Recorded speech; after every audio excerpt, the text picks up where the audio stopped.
I see around hundreds of profiles and CVs on a daily basis, and based on what I see every day in your interviews, this one is super important. In your interviews, let the recruiter or interviewer. As an example, when I was applying for my previous job, HelloFresh, my team lead, actually, I asked him as to why I was the one who was given the job, and he said that we also have coding tests if you are into IT. For that, we have somebody who knows more about it than me, and he will also take over. But even for like normal marketing roles, I'm seeing like a lot of interviewers, they ask. Let's go through what could be better, right? So here, let's start again with the picture. Adding a picture is good, but it does not have to take so much space. Then the Fähigkeiten part, so the skills part, it needs to be written with bullet points, and it needs to mention how versed you are in that skill. So for example, if you write MS Office, then you need to write MS Office very good skills or MS Office professional skills. So you need to mention that. In Fähigkeiten, you can also add your certificates outside of your formal education, or you can add your projects, but only the ones that were not with your university, or like they're not part of your formal education. That you can add in Fähigkeiten as well. Then on the Berufserfahrung, your work experience should not just involve what tasks you did or are doing. It should involve what you have achieved, like I think Vibhu mentioned here. So you have to quantify it. You can always show it in numbers, quantify your achievements. And how to quantify them is keep a record of your achievements, KPI, sales growth, team growth, time reduction, all of these things. There's multiple ways you can keep a record of this. A simple way to do this is the PAR method. The PAR method is problem, action, and result. So the problem was, let's say, I'll give an example. Problem was, for example, declining sales. And the action taken here was implement a new marketing strategy, and the result was then whatever the result was, but you have to mention it in numbers. So you have to mention $1 million new recurring revenue was achieved. And we will provide you all with a PDF after the session where we explain this a bit more. Excuse me. And yeah, that's pretty much it, what needs to be done to make the CV better. Then I also want to say a few things about the cover letter and its importance. This varies from company to company. If some of them require you to write a cover letter, it does matter to them. But the main thing here is it needs to be tailored. It has to be formal and focused on the fit and not more than a page. And the last thing is about certificates. So I would never apply with all my certificates via LinkedIn. There's a lot of fake jobs there. I would, however, send my certificates if I apply through the company website. And the most important certificates here are your degree certificate. If you have not completed your degree certificate, you can add your mark sheet. If you have internship experience or work experience, add those certificates as well, language certificates. If you haven't completed an exam, you can ask your language school provider to give you a certificate of completion of course, and that you can add it as well. And of course, any extracurricular project work certificates that you have, you can add them as well. So that was pretty much it for the CV and cover letter part. And I think, Aviral, we're going to see the hiring process now in the next slide. Yeah. So an average hiring process in Germany starts with candidates searching for a role, applying with keywords on their CV, and hopefully making it past the ATS. And ATS is an applicant tracking system. So moving on to ATS and ATS friendly CVs, don't worry too much about which CV template is most ATS friendly in Germany. So most companies in Germany still have a human sitting and checking your CVs, and they look for keywords. And just like an ATS would do, so just focus on keywords when you are preparing your CV. And where can you find them? In the job ad. So the job ad is itself a treasure of keywords. And always send your CV as a PDF document. Word documents are a huge no go. Never send it as a Word document. After your CV screening is done, let's say it moves on to the first interview. Usually, this interview is with an HR, so someone who checks if you are a holistic fit. So they don't go too much into detail. They ask mostly about your reasons for applying, reasons for leaving your previous roles, and what you bring to the table, plus what your demands are. So, what do you want from the company for the work you'll do?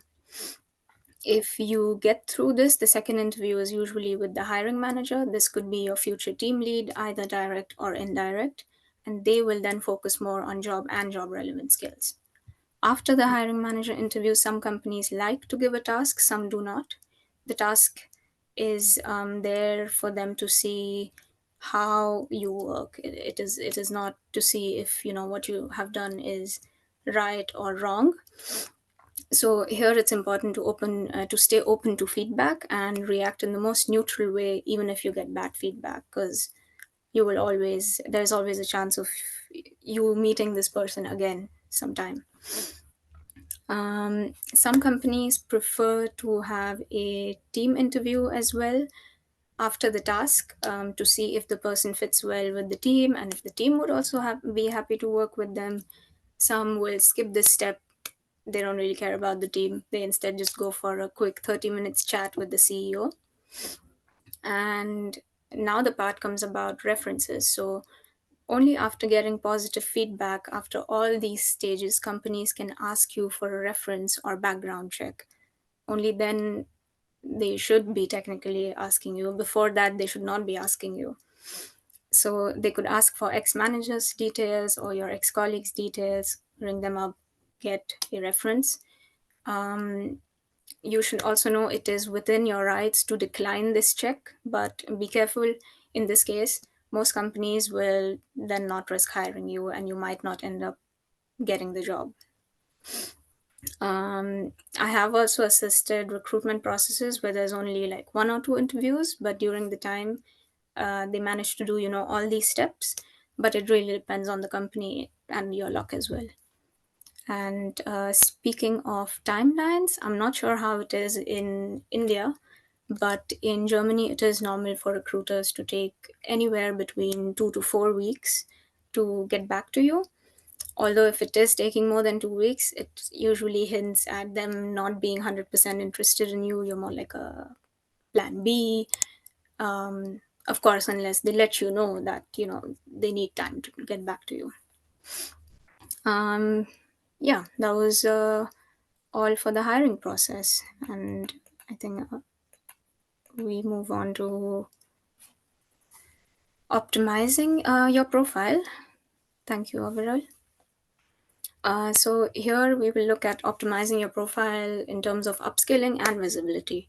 So I see around hundreds of profiles and CVs on a daily basis, and based on what I see every day, I'm about to tell you a list of general tweaks that I would advise these profiles, or in general, to do in terms of upskilling or just making their current skills more visible. And I believe some of you guys will relate to these points that I'm about to bring up. I came across a few people who are looking for consultant roles with no German language skills. I think here it's just not going to work. So unless you are fine with US or UK culture companies with like insane work hours, you won't get a consultant job without speaking German in the dark market. It just doesn't work. CVs and LinkedIn profiles, like I previously mentioned, they need to have start and end date of your studies. Otherwise, it leaves a lot of space for interpretation for different things. Then, if you are here on spouse visa or opportunity card, make sure the recruiter knows you are in the country already by adding German classes, or doing courses on the side. You could also be doing these courses at Udemy, but Udemy doesn't have much weight in the market. So, for actual courses, you need to check IHK, that is the Chamber of Commerce in Germany. There are 79 of them across Germany, so check what is in your city and what they offer. And as someone who doesn't earn, so if you are unemployed, you have access to financial support from these things, for these things, from Arbeitsagentur as well. Arbeitsagentur is what Aviral mentioned in one of the initial slides.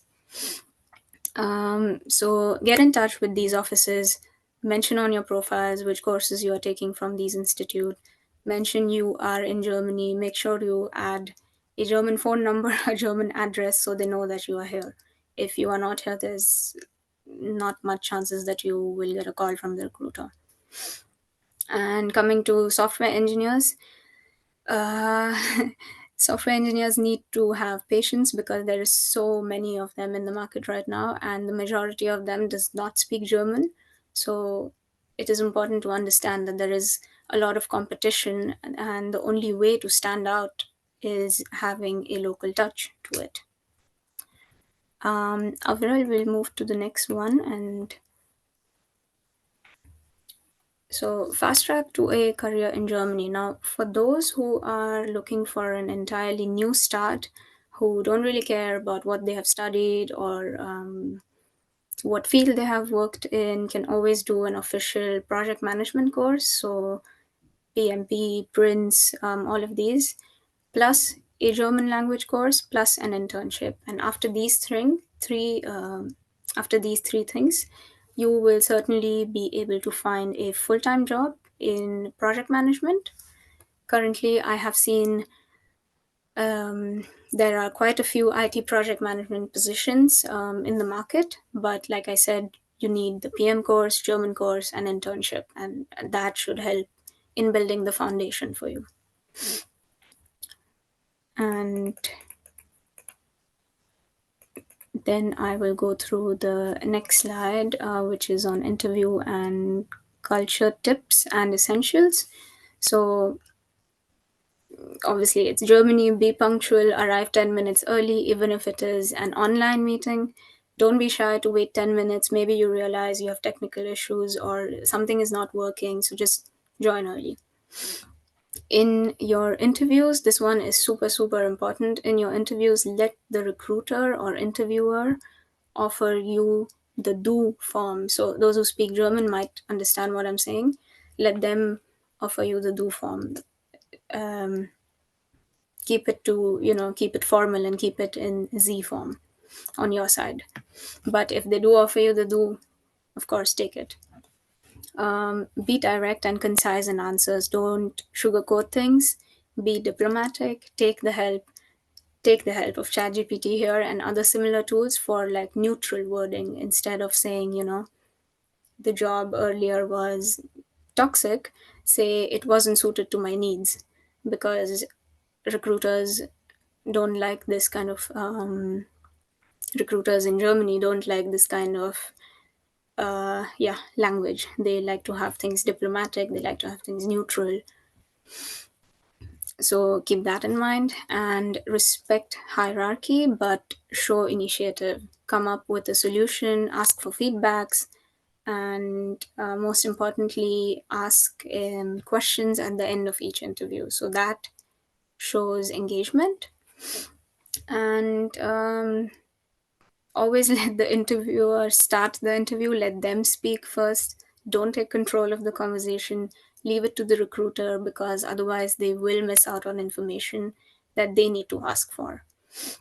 In terms of dressing up, to be on the safe side, always be dressed professional. Overdressed is always better than underdressed and seems like a very obvious thing, but I've seen this too many times. So if you have a video call, make sure the source of light is not coming from the back, it's from the front.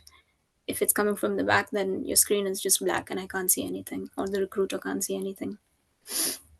Um, yeah, so I hope this was all interesting for you guys, and I think Aviral will take over the stage from here. Yeah, we do have Shravani to till the end. So if you have any custom questions, you can have some time to that. I want to speak a little bit about the type of assignments that you might have. And we have a guest speaker who also joined in. So uh, basically there are three types of different tasks that you need to do if you're in the interview process. One can be a take at home task, which I think most of you must have already, if you have applied for a job, must have received it. You get an Excel sheet or something, and they ask you to like go through some information, some data, and present the solution to them. Here the important thing is not what your answer is, but more they're more into seeing how you thought about that entire thing. They don't care if there's one right answer, but they focus more on what was your thought process, what did you think when you did something. I have an example. When I was applying for my previous job, HelloFresh, my team lead, actually I asked him as to why I was the one who was given the job, and he said that even though my answers were not the best, I was able to convince them why I thought the way I did. And what often happens is that we are so in a rush to just show them the answer that we don't go through the method behind what we actually were doing. So, like in maths, they say that you get um, points for, steps. So that's the same thing which applies for take at home tests. We also have life case studies. These are very intensive to in my opinion, because this is where you join the call and they give you a business case and they ask you how to solve it. So historically, only big four or big consultancies like McKinsey and all used to like have this sort of a thing to see how the candidate performs under pressure, how they think, but now I've seen a lot of banks like, Revolut and N26 and all these different big startups are also doing this case studies. So here you need to practice. You need to have somebody who can hold your hand and have like a mock, session with them, because here it's not important that if you are into marketing, you will get a marketing, case study. It can be you get like a HR, they have a HR problem and they need your head and they need your thoughts to help them, debug it. And again, here the right answer is not important, but what is your framework? How do you exactly like, go through the entire process actually matters. We also have coding tests if you are into IT. For that, we have, somebody who knows more about it than me and he will also take over. But even for like normal marketing roles, I'm seeing like a lot of interviewers, they ask basic SQL questions and they just need to know if you can, basically just know how to like query or not.